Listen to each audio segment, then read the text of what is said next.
This is Newport, once one of Pembrokeshire's most important trading towns and an important shipbuilding centre from the 16th to the early 20th century. Now it attracts holiday makers and artists and craftspeople who enjoy exploring the area. This is Avon Velin, the mill stream, and every little community, if it was by a fast flowing stream like this, would have had a mill where they could grind the corn to make their bread. What a wonderful view we've suddenly come across, looking down to the Welsh chapel. Down, we can't see the Parog, but it's below there, and then Newport Sands and the hills up above it, and looking out to sea. It's really wonderful. St Mary's Church is high above the town, and behind St Mary's Church is the castle, but very much obscured by trees at the moment.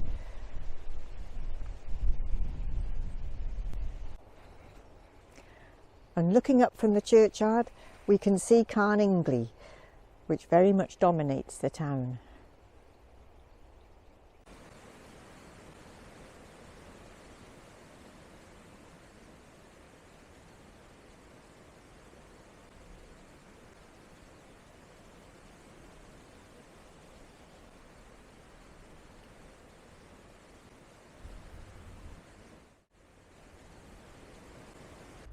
Newport attracts artists and writers and craftspeople to live here now, and so there are many different galleries and little shops to explore.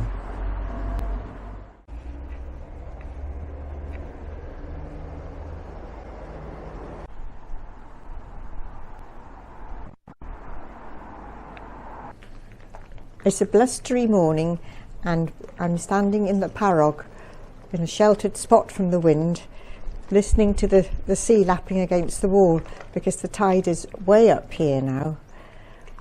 This is the Parog on the other side of the river, which you cannot really see now with the tide up, is Newport Sands. And it's difficult to imagine several hundred years ago how busy this area was, with fishing and shipbuilding, constant work going on.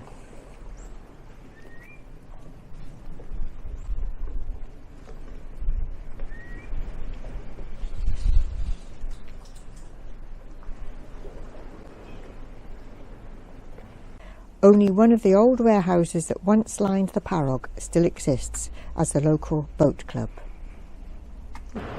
This is a wonderful panoramic view here, sitting sheltered from the wind, looking across to the great expanse of the sand, which is rapidly being covered by the sea coming in, and then up to the church and the castle and Carn Ingli at the top.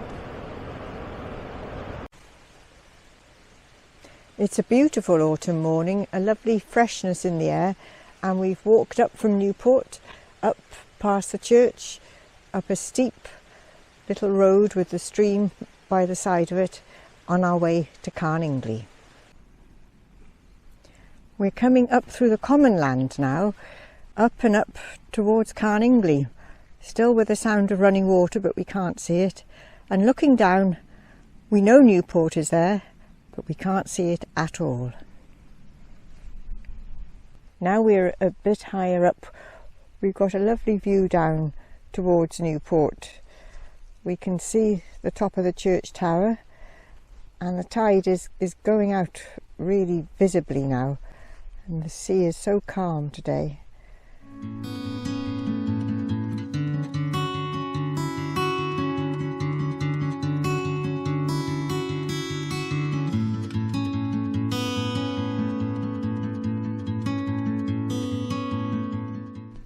We're under the rocky outcrop of Carn Ingli, where St Brunnock is said to have communed with angels.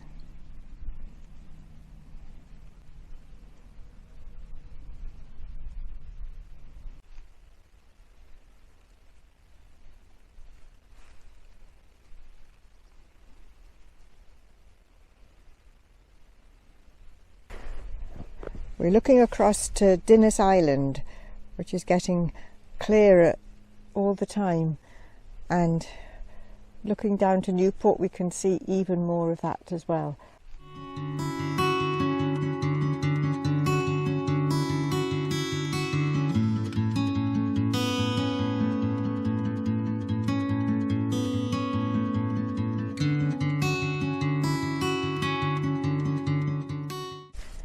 In the far distance, in the opposite direction to Dinas Head, are the distinctive outlines of the Preseli's.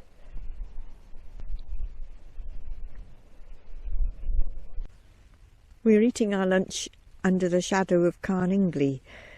We're quite near to the main path leading up there, but it doesn't go all the way up. It ends up with scree and boulders.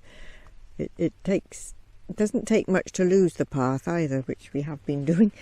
But anyway, we're here now, and it's still very beautiful and very still, and not many people around.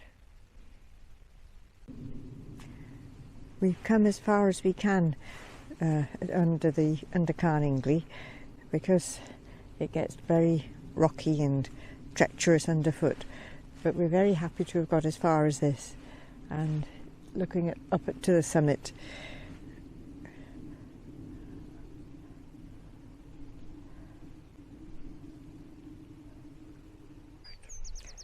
So now it's downhill all the way to Newport.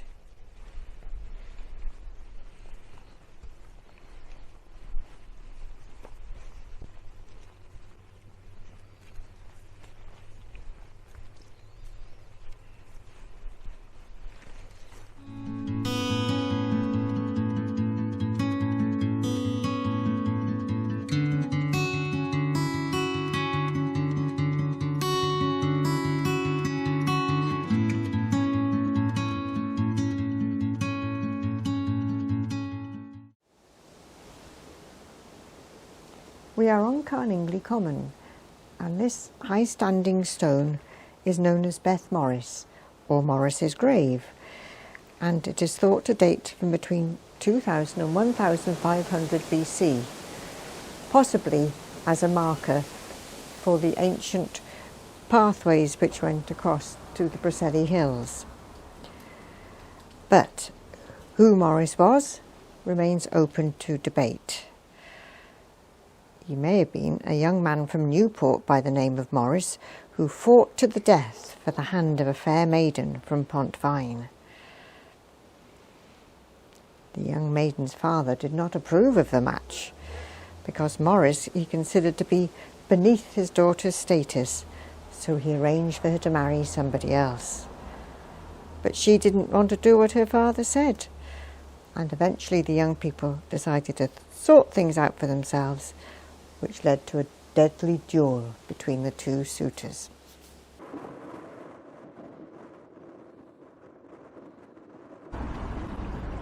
We are in Cardigan, standing on a bridge halfway across the River Teivi, where back in the Middle Ages, Cardigan was one of the most important shipping ports in the country, and it's difficult to imagine now how busy it was, absolutely thriving. And the remains of the warehouses are on the one side of the river. The remains of the medieval castle can be seen on the other side of the river to the warehouses, and there Owen Glyndwr started the Eisteddfod many hundreds of years ago. We're going to St Dogmaels now, following the river along.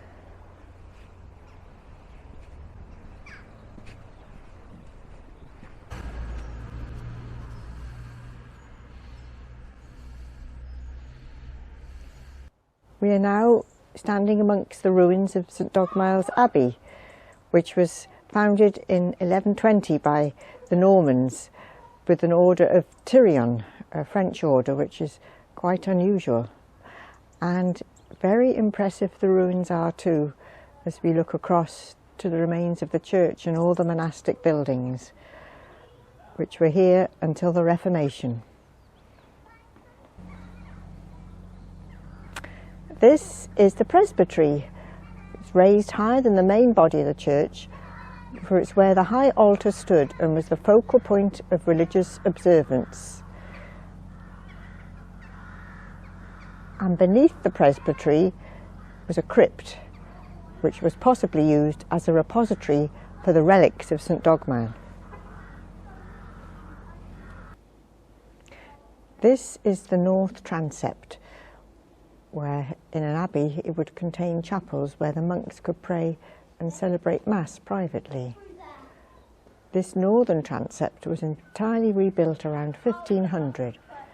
Its fan-vaulted roof supported on beautifully carved corbels, of which just 3 survive. These are the cloisters where the monks lived and worked. The central area would probably have been a herb garden, and then there was the accommodation for them, and the chapter houses, and the dining room, or the refectory.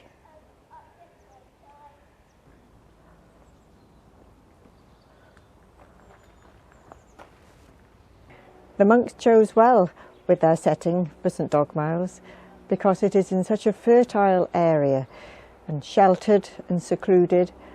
It's been lived in for thousands of years, and now, today, it is still very beautiful and still very fertile, with evidence from here looking across to the fields. There's a working watermill here which still produces flour, and it has medieval foundations, and I'm sure that the monks too would have had a working mill back in the day.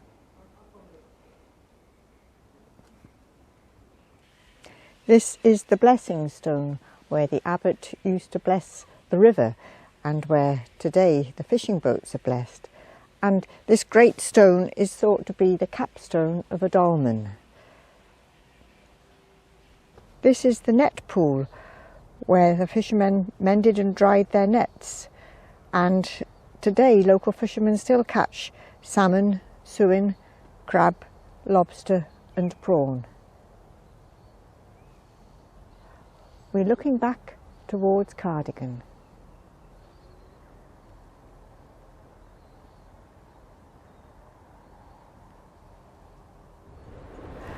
This is Cwm-yr-Eglwys, and all that remains of the church that was built here in the 12th century, dedicated to St Brannock, is this, the belfry, because there was a great storm in October 1859 and most of it was swept away, and again in 1979 in March there was another storm and more got swept away.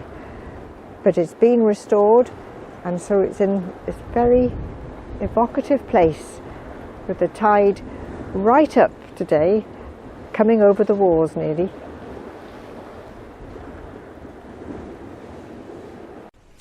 We're walking up from the beach at Cwm-yr-Eglwys along this wooded valley to Pwllgwaelod. This is the old sailors' inn at Pwllgwaelod, built just hugging the beach here in as sheltered a spot as it can be. Unfortunately it's shut today. Dylan Thomas used to come here and enjoy a drink or two. We've just come up from steep steps from the beach at Pwllgwaelod, and we're looking across to Carn Ingli.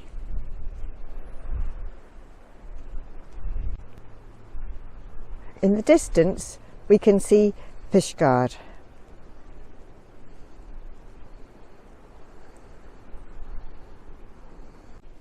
We're now on Dinas Island, but it's not an island, it's a headland. Dinas means city in Welsh, but I don't quite know where the city is here. Here's the Stena Line ferry coming from Ireland, and it'll be swinging round into Fishguard Harbour soon. I wonder how rough it was. We're making our way up Penafan to the trig point at the top, looking down at the dramatic cliffs and the sea. moving constantly.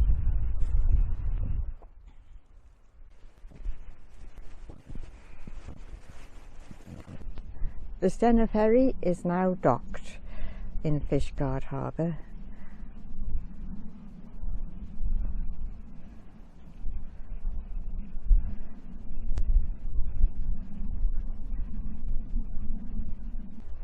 We've come down from the trig point where it was so windy you could hardly stand up, let alone speak, and so we followed the upper path down because of the wind. We didn't want to go too near the edge, which is where the lower path is taking you.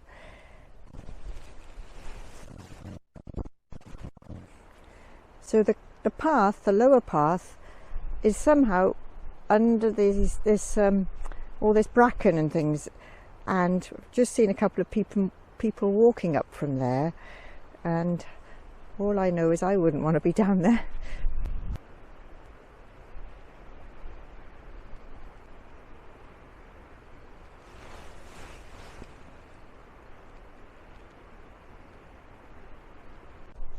And now we're looking across to Newport.